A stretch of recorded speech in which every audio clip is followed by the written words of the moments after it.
Sebelum hilang, Eril beri isyarat anak Ridwan Kamil larang ibu berenang hingga jaga soal adiknya. Sebelum Emrel Khan Mumtaz alias Eril hilang terseret arus Sungai Are, ternyata anak Ridwan Kamil itu sempat memberikan isyarat.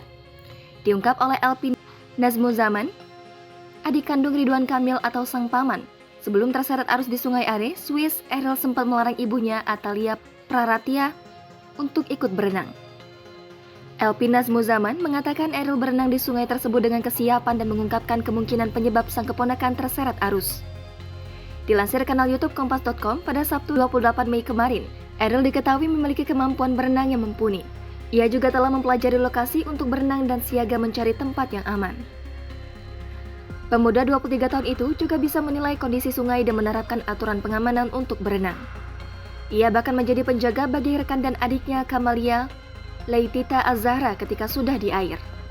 Menurut Epil, ada hal yang di luar kendali menjadi penyebab terseretnya Eril. Pasalnya, ia menilai sang keponakan sudah berupaya sebisanya agar dapat berenang dengan baik. Lebih lanjut, Elpin menerangkan bahwa Atalia sempat dilarang oleh anaknya tersebut untuk ikut berenang.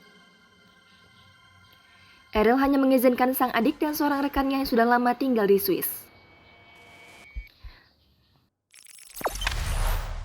Jangan lupa subscribe, share, komen, dan like ya!